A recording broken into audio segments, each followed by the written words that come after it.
We have a minute to get settled before we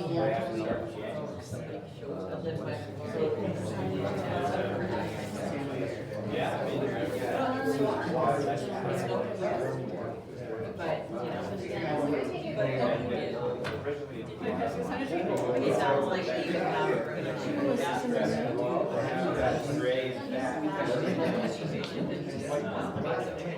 Sarah's such a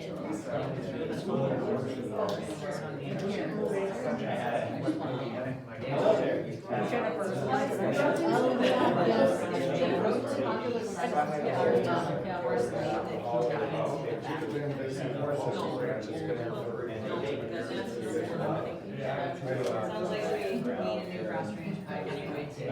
He's good and certainly if the pipe is larger than the existing one, we'll figure out.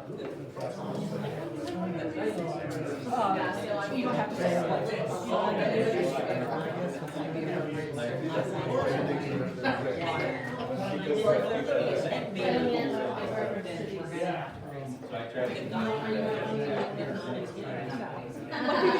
if you want to share one, put it in there for I want to get back to what I was thinking like if I want to like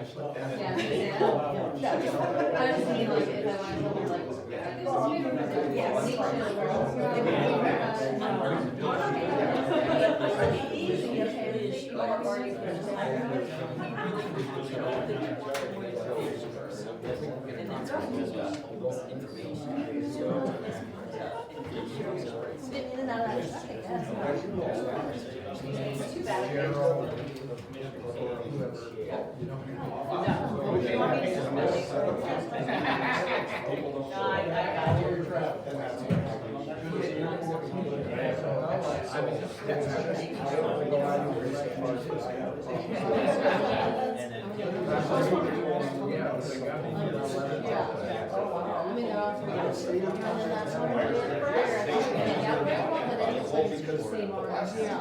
Do you go to the Grateful Bread? I like the Grateful Bread bakery. There's some artists there that there's some stuff. It's cooking and I'm glad.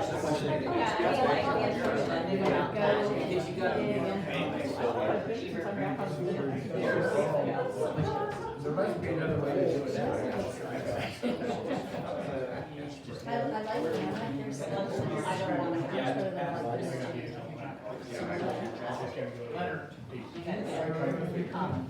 Make sure.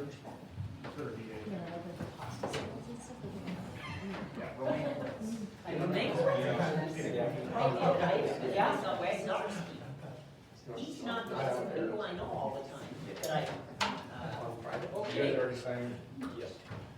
Good morning, everyone. This is the regularly scheduled Lincoln Government Day, March 7th, 2025, here at the Lincoln Library Conference Room in Lincoln, Montana. We are the Lewis and Clark County Commissioners and some of our friends. Let's stand up and say the Pledge of Allegiance first.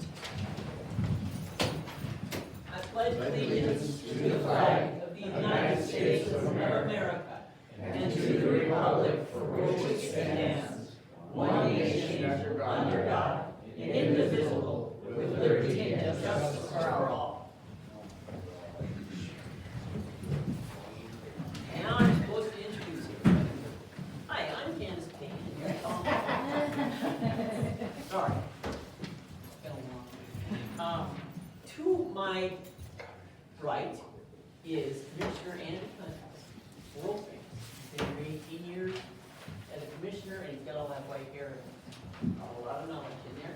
And then we have Deputy Zarsky, his first name I didn't get. Ryan Zarsky, and he's here to report on what's going on with the Sheriff's Department. Then we have Christian Linhart, and he is from, he does weeds, and I guess it's weeds. And Dan Carlin. I've known Dan longer than on my first day as a commissioner. I tripped and fell down, and he leapt over the barrier and picked me up. It was amazing. So, Dan.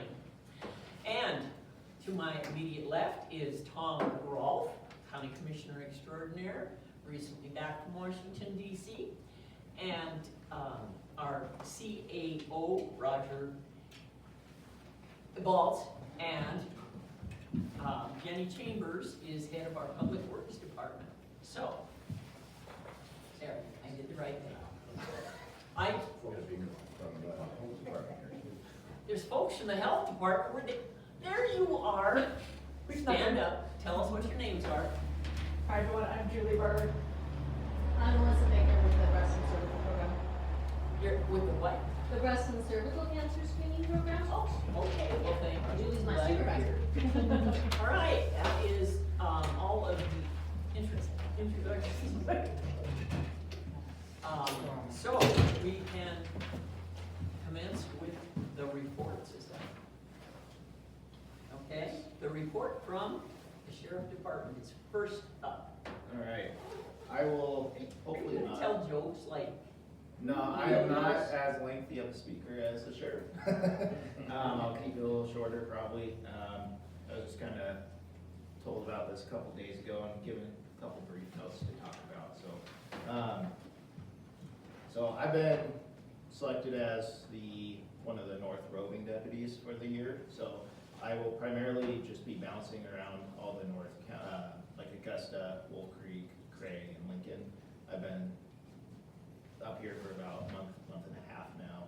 I primarily spend my time in Lincoln because we don't really have a Lincoln deputy position up here at this moment due to a lot of new staff and training. We had to pull our deputy down there, and I kind of came up here to fill a spot for the time being as well. That being said, we are going to have a residential deputy at the end of the month. He's going to be living up here. His name's Deputy Chance Hill. He's been with our office for a couple of years now. He started in the jail, and he, I think, has just secured a residence up here. So he'll be moving up here at the end of the month. And he is scheduled to be up here for 3 I years. am so sorry. I was just reminded that based on the new rules, we've got to, Oops. does he have to go up there? He's want everybody to do the county commissioners? That's what, okay, you need to step up there, Sounds talk good. into that microphone and give your best side to the camera. If your mother sees this, we want you to in the crowd. All right, I will start over. I am Ryan Do Zarski. you want to move the microphone? It's not. Oh, it's merely decorative. My name's Ryan Zarski. I've been with the sheriff's office for about 6 years now. I was just selected to be one of the North deputies. And I bounce between Augusta, Lincoln, Craig, Wolf Creek, kind of all the area in the north of Lewis and Clark County. So I am up here right now. I spend most of my time up here in Lincoln due to us not having a current residential deputy. But our new selection for that, Deputy Chance Hill, he will be up here at the end of the month. He's worked in our jail for a couple years now, and he just secured a residence up here. So you guys will start seeing him here in a couple weeks. Get to know him. I believe he's up here for a 3-year track is what he's scheduled to be for right now. So I believe, do you guys have another meeting coming up next month? Well, Yeah. yep. So I believe he'll be here for that, so he can introduce himself to everybody and you can get to know him as well. So Sheriff's Office right now, we have a lot of new people coming in and a lot of trainings. At the end of this month, we're hosting another CIT training, which is Crisis Intervention Team. That deals primarily helping people going through crisis or mental health issues. It's a week-long training. It's a really good program.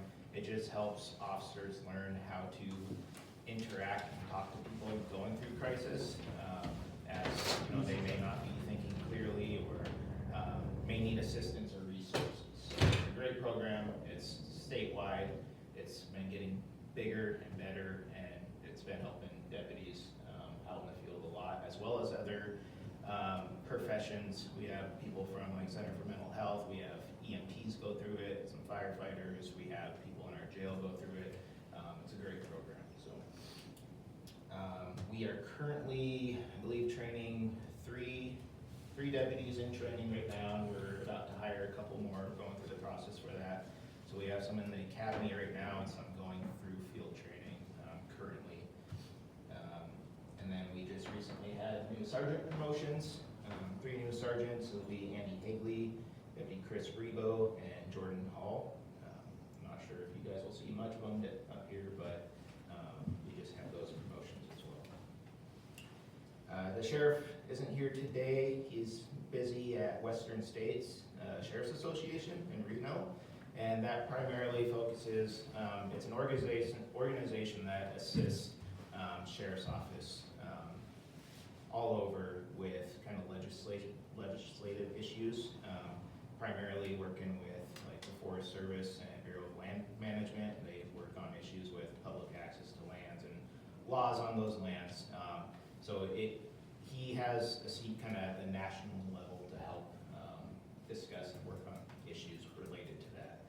As far as any specific details as to what they're talking about right now, I couldn't tell you. That'd be a question for the sheriff. So, but he wanted me to let you guys know that's why he couldn't be here today to speak to you himself. So, let's see here. Sounds like you guys have a business parade coming up. Is that anything? We'll Is there a let him talk. business parade?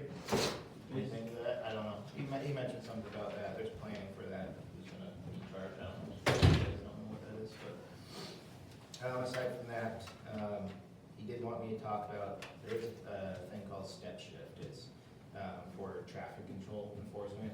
We have granted money to where we can have extra patrols specifically related to traffic related issues. As I noted, I've only been up here for about a month and a half. And I know a few people have come to me with concerns, been people coming in either side of town, blowing through Lincoln. So I've been trying to spend some time parked up on either end of the highway on town here, trying to get people to slow down. That is an option. We can potentially get people up here to do extra patrols to enforce that, have a higher presence up here. I know our hours and manpower up here isn't as significant, so hopefully that can help. But it's for all around the county. But that's something we can look into to kind of control the speed of people coming in through town here, past the school, past all the businesses. So I know that's a big concern from the few people I've talked to so far. So, and then in my limited time here, the few calls I've been to have been, the community has reached out. It's important. Can't do our job without the community. They see something, they call it in, or they're requesting welfare checks. I've done a few welfare checks on people. They've been concerned about just a couple domestic violence issues and suspicious stuff. People seeing what they think are drones flying around their house. I don't know if people are out flying around recording. By the time I was able to get there, they were no longer there. But I don't know if anybody has had issues with that. But they have seen lights in the ditch by their house. Anyway, if you guys see anything, call in. We can't do our job without your guys' information, and we want to help out if we can. So let's call out all I can for the agenda. Really, I don't know if anybody has questions. I can try to answer for you. If you do, you have to go up to the microphone. And state your name. Rick Foreman on it for me, please, sir. Uh-oh. That'll line it up. Yep. I'm Rick Foreman. My question is, how's the jail doing? Is it full of illegal aliens? It's all green tonight, right? Or are they getting deported? So I don't know specifics on numbers. I know there is an issue with that, nationwide.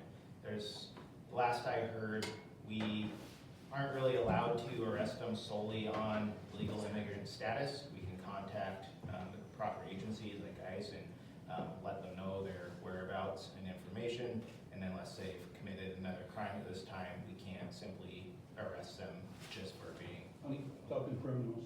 Yeah, okay. Yeah, criminal, I don't have the stats for you as far as numbers or what they're doing here locally.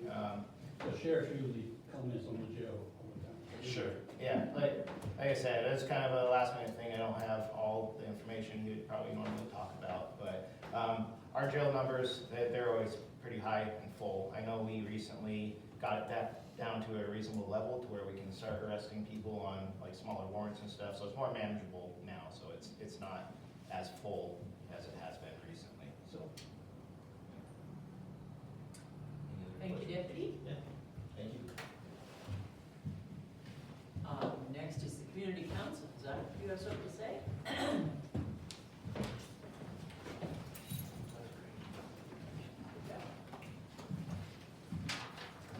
Zach News Community Council, not much going on. We didn't have a meeting the previous month or Government Day.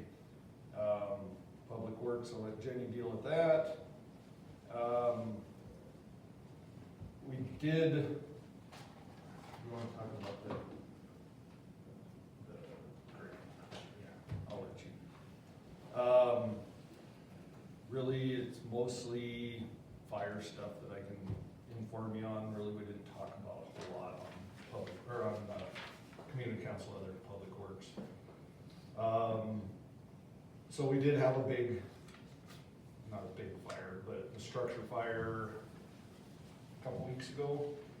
And the reason I bring it up is the county gave us money a year and a half ago to build that pump house and a big well so that we could have water in town and close. And that structure fire there was a perfect example. Usually we have to set up tanks and whatnot and shuttle in water from who knows where, whatever creek or river we can get to.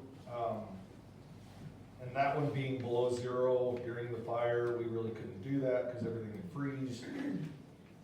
Because we had that water supply right in town, I mean, it was just quick turnaround. We never had, I think we put close to 40,000 gallons of water on the fire, and never did we come close to running out. So thank you for that. That was a huge, huge benefit to the community. And on that fire note, it's kind of becoming moot now with this spring weather we're having, but we were able to access his property easily with all our big trucks because he had it plowed out really well. There was turnarounds and whatnot. Some roads don't have, or some houses don't have that ability, but they do have the ability to keep everything pulled back or pushed back as far as they can because we have big trucks and we don't just bring one. So when you're plowing snow, working around your house, you know, planning on whatever you're gonna do this summer for tree removal, or think about those things. If there's an emergency at your house, can we get big trucks in there safely, and can we get them turned around safely? I think we had 5 big trucks in his driveway, and he doesn't have a huge driveway. Plus the deputy, other people coming and going. So we had the room because he made sure that there is room. So just something to think about when you're working around your property, whether it be in the winter plowing snow or in the summer rearranging your yard. Think about those kind of things. Can we get in there and, because we're here to help you. If we have to park 300 yards down the road because we can't get a truck in there, that takes time for us to run hoses all that distance. We only have so much hose, so, you know, if we have to run out 2,000 feet of hose, we have no more. So just keep that in mind. Other than that, I don't have anything else. Any questions for me? Thank you, Zach. Forest Service.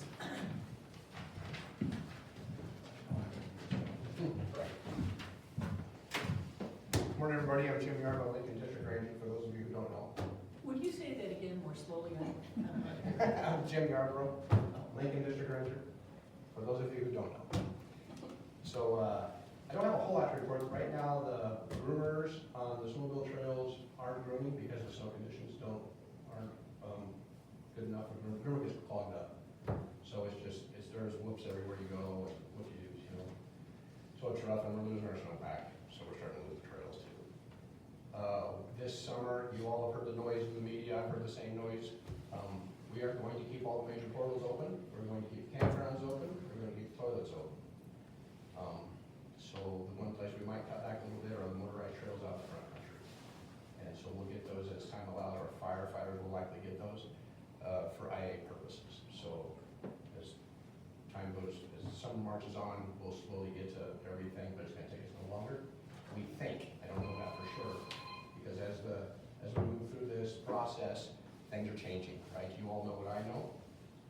It all comes out of the media, we hear it there first, and then we have to wait for it to come down to the department, and the media doesn't ever get much of it right. So that's what I know. I don't have a whole lot else to report right now. We'll be bringing people on next week, next pay period, 23rd.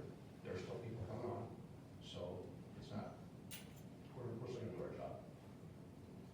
Okay. That's what I I have. appreciate that report. I think we've all been worried about how in the heck are we gonna fight fires this summer Well- if we don't have adequate support? We did not, all of our firefighters are still employed.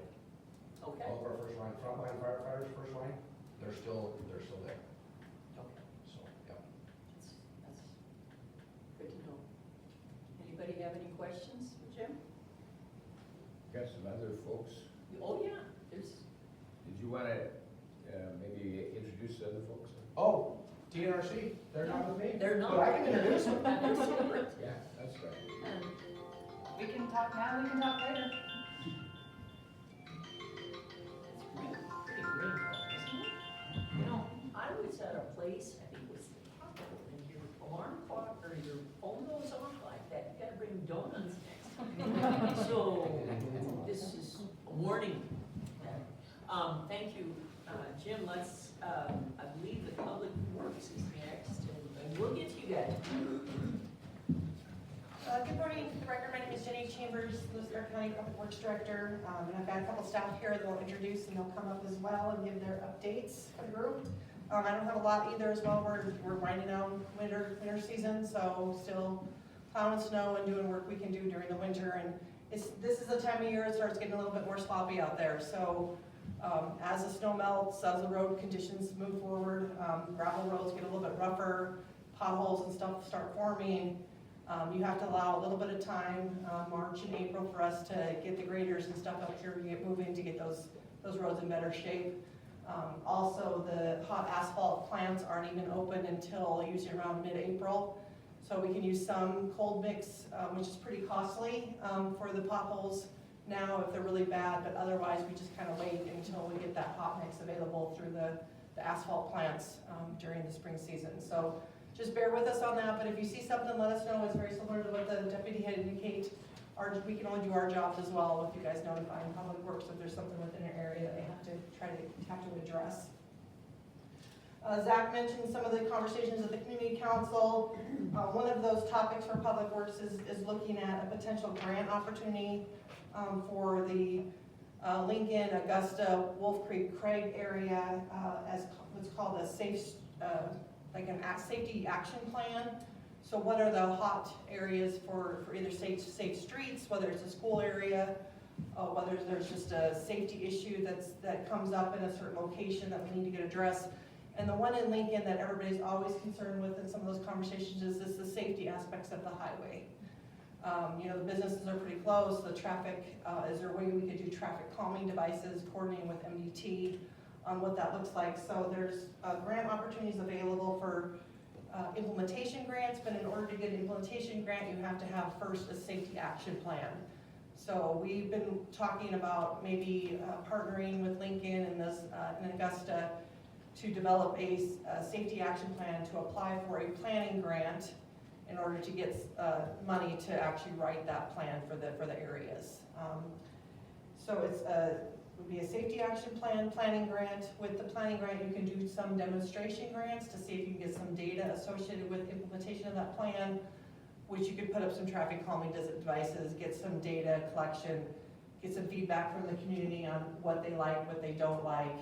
that would hopefully go with a more robust plan of what you would do then for long-term implementation measures moving forward. On the federal level, with some of the conversations we've had, some of those grant opportunities aren't coming to us as quickly as they have been in the past years. Usually the notice grant application would have happened in March based upon the timing of this particular grant, and there's nothing been let for that as far as in order for us to even apply for that grant. So it may or may not come forward with all the federal. This is a Federal Highway Administration grant, which is of course tied to the federal government on whether or not they're going to allow new grant opportunities for new efforts. So we're just keeping an eye on it, keeping an eye on the website, and then if it does come forward, then we'll look to see if we can put together a grant application. It would certainly be a competitive process. We may or may not get it, but just keeping our eyes open on that.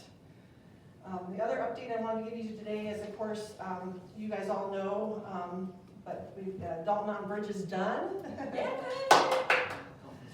2017 is when that grant application from the county first started through the Treasure State Endowment Program.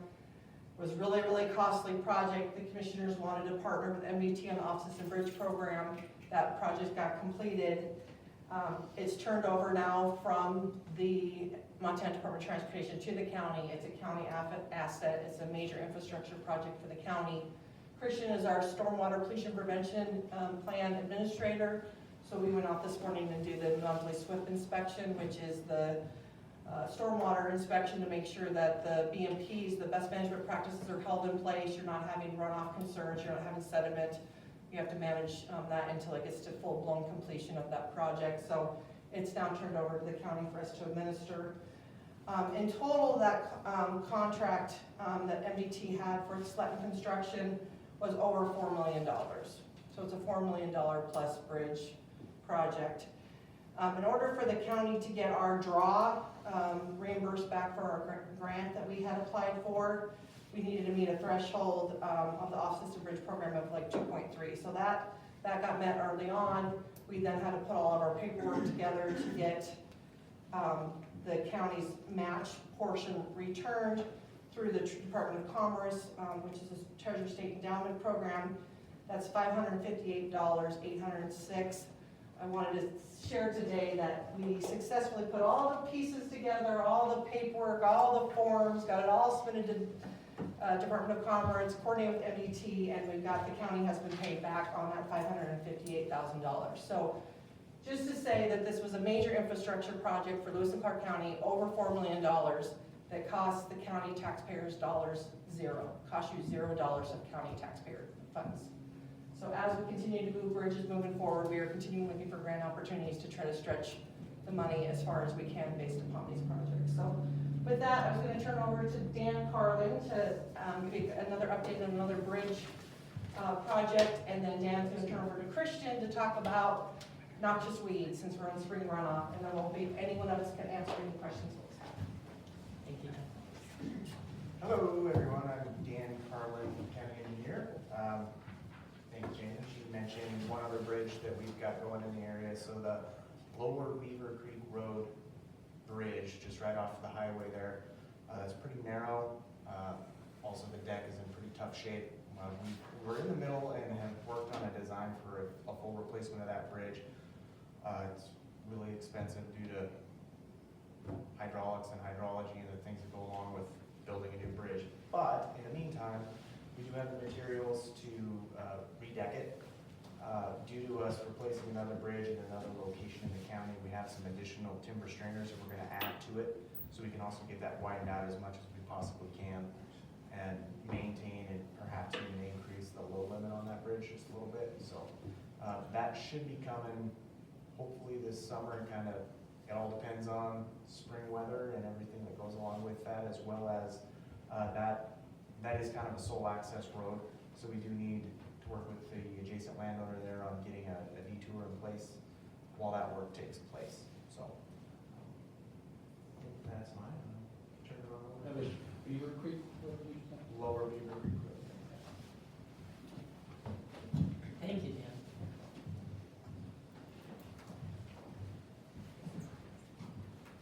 Thanks, Dan. Christian Leonard, Lewis and Clark County weed supervisor, noxious weed supervisor. Just as March is here and weather's starting to get nice and we're getting runoff, just a couple reminders here. A lot of the questions I get in my office during this time of the year, or even in June when it's a little too late, is cheatgrass control. So it's a good time to start thinking about cheatgrass control and how we're doing that in this time where everything is melting. So just a thing about cheatgrass is that even though we're still in the freeze thaw, cheatgrass only grows in the first ½ inch of the soil. That's about all the roots need. And so as soon as that gets up to temperature, it'll start growing. So it doesn't take much. So it's a great time to manage that because all of our other perennials and good vegetation that we want are still dormant because it's still frozen down there or too cold to grow. So you can use certain selective herbicides to take care of those during this time of the year and not damage our desirable vegetation. And with that, just like to always talk about during this time of the year, some of the things that we offer. We do have rentals, spray rentals. We usually do have a community sprayer up here too. I'm trying to think of her name. Campbell. Yes, Renee Campbell. Thank you, Zach. She usually has that. That's at no cost. You just have to contact Renee, and she sort of has a little calendar on who's using it and who's not using it, so that way nobody has to drive all the way to Helena to pick up a rental sprayer and bring it back up here. So just as a reminder for everybody, and we do have a cost share program through the county as well. It just takes a 5-year management plan on your piece of property. Doesn't cost anything to the landowner to get that. So it's 50% of herbicide up to 250 for anybody that has less than 25 acres. And if you have over 25 acres, we'll match up to 500. So we have about $10,000 in that fund. It's available to everybody until it's gone. So. And the weed sprays does not come with the rental trailer? Yeah, no, it's just a rental. Sure. Just a rental, yeah. And then for those that are not able to get out and do the physical labor or just don't have the time, we do have a contractor list on our website on Lewis and Clark County under the weed district. So yeah. Any questions? Like I said, we're available. You can contact us anytime in our office if you have any questions regarding vegetation management. Thanks. It's good and timely, that darn cheatgrass. It is, yeah. Public health report is next on our agenda.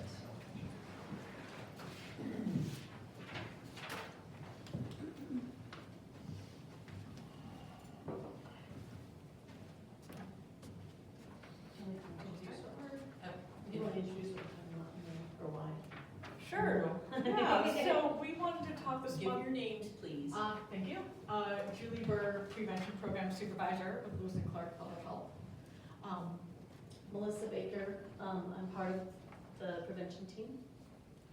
So we wanted to talk a little about ways to get involved with some of the public health efforts today, in terms of helping to build our community and learning from all of our community members about what's important to them.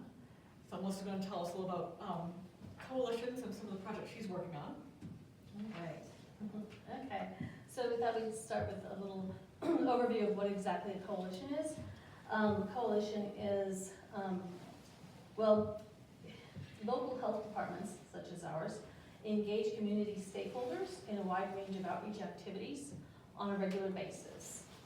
And one of those ways that we engage stakeholders is through forming coalitions.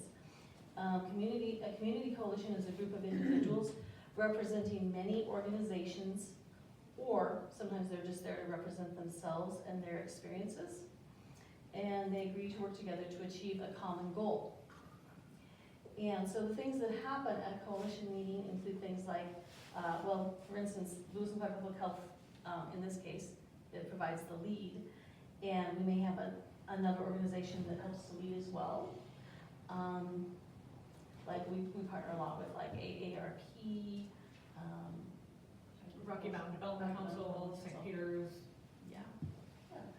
So also during the meeting, we usually have a period of discussion of, what it is that, what we're gathering to work on, and a decision-making process. We have active involvement of members to develop action plans of goals and objectives. Members share their knowledge from their personal or professional experience. Some examples are, and so we have Lewis and Clark Public Health leads a coalition that Julie's going to talk about a little bit more in depth, but it's called the Healthy Communities Coalition. And one of the work groups of that coalition is Aging Well. So that includes like Rocky Mountain Development Council, AARP, Alzheimer's Association, the Whitehall Library, because Lewis and Clark Public Health does serve more than just one county. So we also have some services that we provide to other counties, including Jefferson, which is where Whitehall is. And we also work with St. Peter's Health. Another example is the Substance Use Coalition, which includes Peerview, St. Peter's, Boyd Andrew, Florence Crittenton, and some others. We also have a Suicide Prevention Coalition, and then the Healthy Together Steering Committee. Do you want to talk about yours? Oh, yeah. So I also am part of a coalition, so it's not a Lewis and Clark County-based coalition, but it's a statewide coalition called the Montana Cancer Coalition. And it addresses cancer across the continuum from prevention, early detection, which is where my program, the breast and cervical cancer screening program, comes in. I do have cards if anybody wants brochures, wants to talk to anybody about the program. And then it also has treatment and then aftercare for people who have faced cancer. And so we have different committees that comprise that coalition, and I lead the early detection implementation team. And so we meet once a month with people from across the state who are interested in promoting early detection of breast, cervical, colorectal, and lung cancer. And we just come up with projects that we can do that will help to increase people's knowledge about the importance of early detection. March happens to be Colorectal Cancer Awareness Month, so we're working on ways that we can promote information and awareness of the importance of colorectal cancer screening. And then I am part of the Healthy Communities Coalition. And the EDIT Coalition, Melissa mentioned, we were talking in the car right up, that there's a lot of people who aren't necessarily associated with an agency who are part of that, who are just community members representing themselves and their experience.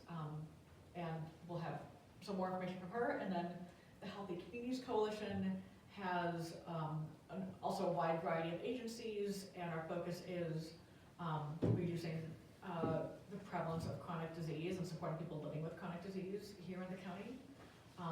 So we do things like skin cancer, safety. We have someone who talks about that, especially as we get into the summer. We've done things around, I think our tobacco health educator helps lead that. And who else? No, I'm drawing a blank. We have some handouts that I'll leave up here about ways to get involved with all of our boards and coalitions.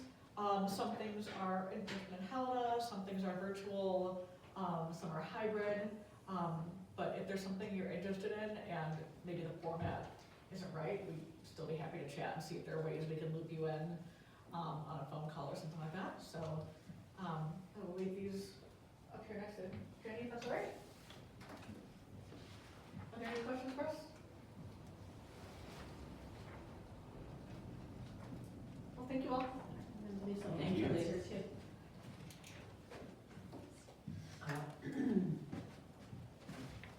DNRC, explain what is going on. Yes.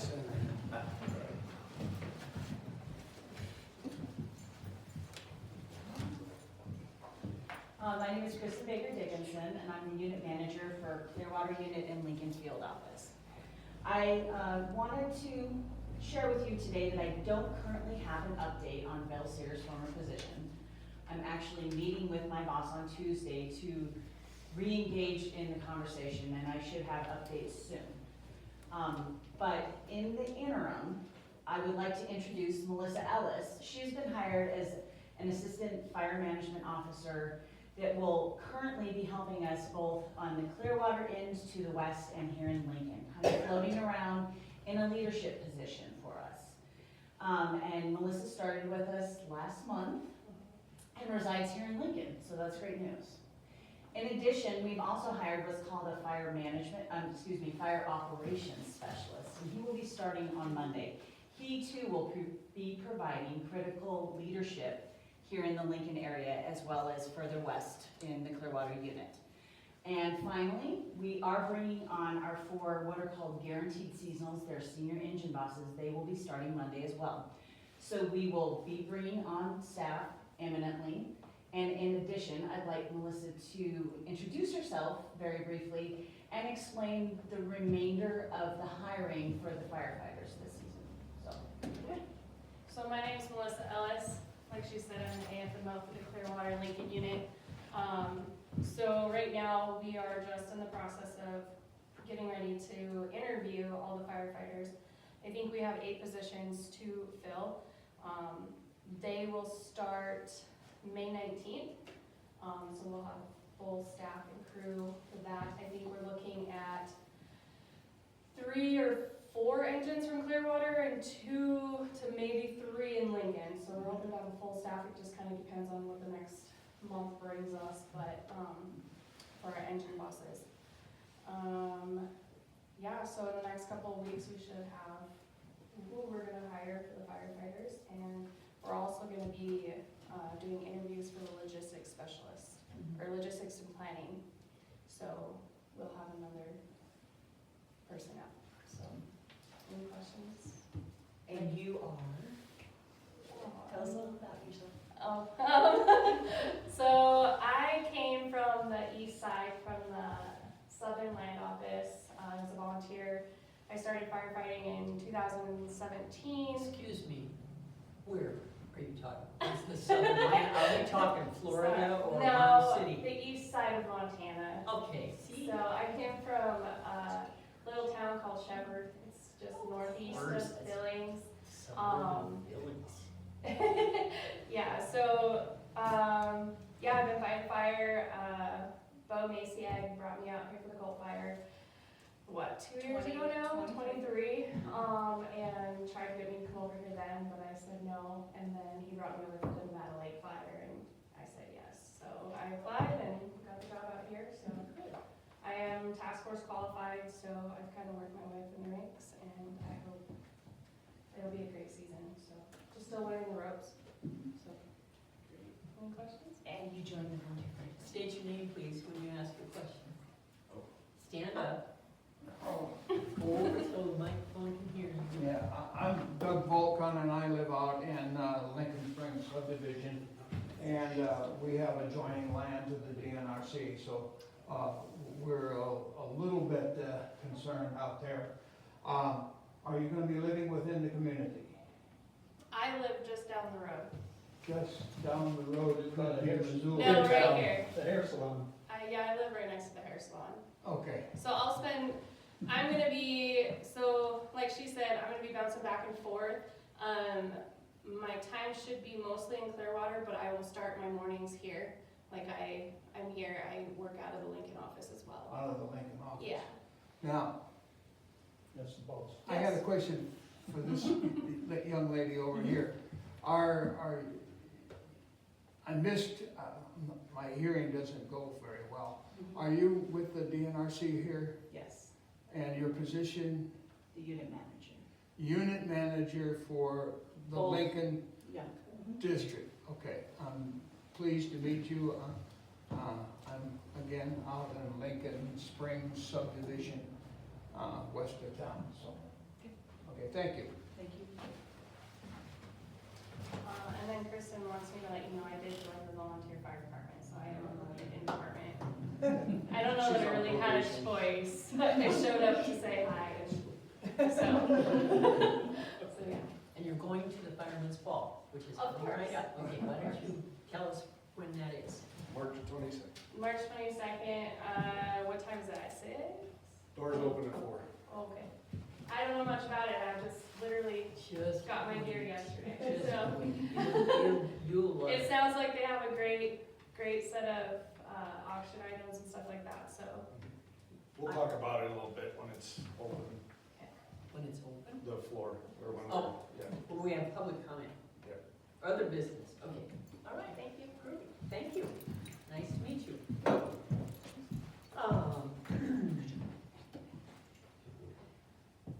Okay, we have come to the point in this meeting where we're supposed to talk about other business. Might have to do with Fireman's Ball.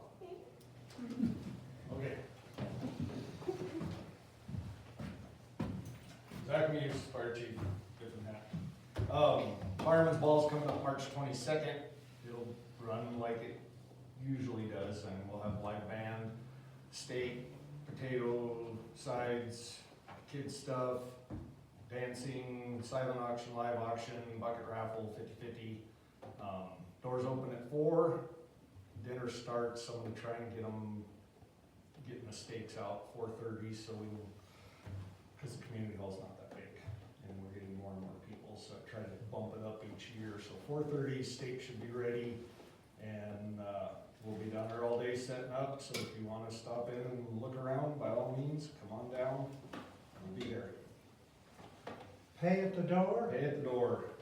Yeah, it's just another cost if we do tickets ahead of time and more work, and we're volunteers and we have a fire department to run and. What's the name of the band? So, Who is the band? Is it anybody we know? They're the same one we've had the last couple of years. Oh, okay. It's hard to find it. What is it? Shakedown. Shakedown County. Thank you. Oh, It's on the yeah, door. It's on the door. Oh, She is smart. That's why we've got her on fire department. Do you have any others? so what's the cost of this wonderful dinner? It's That's so far. $15 single, 25 couples, and 30 for immediate family. The immediate family could be, if you happen to have 14 kids, it's still, the immediate family is still the 30. 15, 25, and 30. Yep. Okay. It used to be 10, 15, 25, but inflation. pretty much everything costs more. And we try to keep the dinners low because we want people to come and enjoy it, whether they have the money to bid on stuff or whatever, at least they get to come in and be with the community and have a good dinner and, yeah.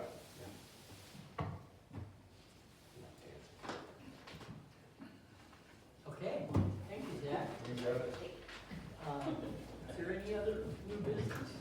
Any words about the ambulance or the, oh, there he comes. I knew somebody step up. My name is Rick Foreman, concerned citizen. I'm a veteran, associated with the Veterans Association. We started here, and thank you for public health. I'll get this information, and we might coordinate some stuff. But I have an inquiry, like the highway department, if, say, the school kids wanna clean up 6 miles of highway, do they have to get a permit or permission from somebody? Not knowing, I would hesitate to say, but our firm, Jim Chambers, generally. Commissioners, Rick, I would say yes, that you probably need to contact MDT because they would be within the right of way. Okay. And it's the highway cleanup program and they would have to have the safety vests and protocol on how that's being addressed. So Yeah. Easiest way to question, or easiest person, Ponderosa Snowwares, because they do that and they coordinate Yeah. the DOT. Well, I'm just tying this into, our organization, some veterans got together and talked and they said, why don't we get a group together and clean up the Blackfoot River? Pull trees out, trash, cans, make it more accessible, usable, maybe for fishermen, or eventually, if you could float inner tubes, say from Sniffle Pass to Twelve Mountain, Sniffle Pass Bridge to Twelve Mountain. You know, start slow, get kids involved, volunteer work. Do we need to get permission from the state, from the Is county? it the DNRC? It's actually the Lewis and Clark Conservation District, and they do have very strict guidance regarding vegetation removal, so. So if we wanted to go clean up the river, we gotta get permission from them. Yes, and you're not likely to get permission to remove The trees. garbage you can, Yeah, the trees you cannot, that's Mother Nature, you can't touch it, yeah, it actually creates fish habitat. unfortunately. Okay, that was my question. But the garbage should be really great. Thank you. Yeah, it would be bad, but anyway. Anything else? You would have Yeah, welcome. I'm changing hats again. I'm a member of a group called the LAF, which is the Lincoln Airport Foundation, which is a, no, Your hat is hiding it. that thing doesn't work anyway, so. No, I can speak loud enough. And so, one of the things that we have is we have an open house that will be held on July 18th, I believe. Third Saturday. The third Saturday of July. We have an open house, which will start off with a pancake breakfast at 8 o'clock in the morning. That's a fly-in for pilots flying in. And then the open house is open to the community, potluck and so forth on the third Saturday in July, starting at 11. Starting at 11. Another thing that we have with the LAF is we have a courtesy car. Compliments of the state aeronautics. We applied for a grant and got a grant to purchase a courtesy car. It is a Dodge Caravan, and it's handicap accessible for any pilots that fly in that need that. And you'll see that car around town quite often throughout the summer as pilots fly in, come in and have a $100 hamburger or whatever at one of the things that we have. So we just like to plug that the LAF, the Lincoln Airport Foundation, is out and about doing things. We plow the snow at the airport. We mow the grass at the airport. We keep the courtesy car up and running, and Have a new building. and we have a new building that the aeronautics is just putting in with it's a snow removal equipment building is what it is. And it's gonna be a nice facility when it's done. It'll have a pilot's lounge. Don't wanna use the word lounge. It's a pilot's work center with a shower and indoor toilet and so forth. That will be open for aviation enthusiasts. So, anyway. Excuse me, There you I have go. a question about who's got the insurance on that courtesy car? Is that, We have the you have insurance. your own on- insurance, yes, so we it do. doesn't- we're not, You are not responsible. I'm so glad. Yeah, because one of the things Some of that the those state pilots are not good required, drivers. one of the things that the state required is that we had a $1.5 million liability policy on that car. Although we have lowered that now, because any individual that takes a car signs a waiver that they have insurance and they are covered. Okay. Sure, Penny. Yeah, right. Could we just talk for a minute? It seems like in our meeting today, have we now moved on to public comment in terms of our agenda? I know we Well, talked other about this business, being I guess other it is business, so public. that we seem to have kind of gone into that, and just for the record, just wanted to. You know, I'm new at this, I haven't done it a lot, so. Thank you, Roger. So we have moved on into, we're done with the other business. Next I'd like meeting, to continue with the LAF. yes, you should, but just, I gotta get the right, when's the next meeting, Roger? April 4th. April 4th, okay. And now on to public comment. The LAF, We want your name first. I'm Karen Frank Plumley, Of course. a pilot here Yes. at Lincoln. And the members of the LAF are the hangar owners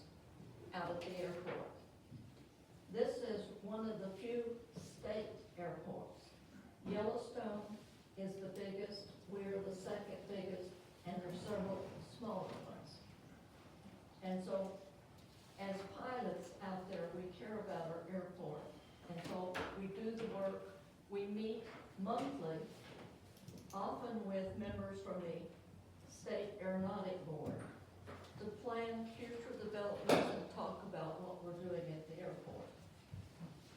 The open house coming up in July is so that the community members can come out and experience the airport and see what we have. We have a lunch. Hamburgers will be complimentary. If you wish to bring a covered dish, you're invited to do so. But please come out third Saturday in July for the open house. Thank you. Is there any other public comment? Oh, I gotta read the whole thing. Public comment on any public matter within the jurisdiction of the commission that is not on the agenda above there. I did it, the whole 9 yards. You're on. Name first. Roger Day, Lincoln business owner. I think this falls into the category. I just want to come up here and, since I don't know when you're gonna be, discussing the Lincoln Prosperity proposal again, I want to voice my support, and I hope that the commission will sign a letter of support in favor of it, because it is extremely important for Lincoln in terms of fire management, recreation. As a business owner, we need, we rely on tourism more than anything these days. And it's extremely vital, and I hope anyone else from Lincoln who is interested in that proposal will also voice support for it. And I hope when you do re-engage with this, that you'll let everyone know so they can be at the meeting. Thank you. Thank you for your comments. I would make a response that the commission put that proposal on the table because we felt we needed more and updated information. It's not good to make a decision based on information that was collected 5 years ago, wherever it was. And so we really want you to firm up the information you had, who it is that's really supporting this, and then have the leader give us a call and we'll get you on the agenda. And then, the letter that was sent in by this commission several years ago, when this first came up, I believe, is still in effect. That has not been withdrawn. So the Lewis and Clark County Commission is on the record as supporting this program. Now we need to gather more information and have all the people show up to the party so we've got both sides represented. And I think it's really important. And putting it on the table was an effort to make sure we gathered pertinent, up-to-date information. It wasn't that we didn't want to support it, didn't want to do it, but let's do it the right way based on current information that we have. So, thank you for bringing this up and talking to us, and communication is how we get things done. Thank you. Okay, anything else? For the good of the order, speak now or forever hold your peace. This meeting is adjourned. Hallelujah. It's hallelujah. Good to see you. Yeah. Glad to do mine. I didn't know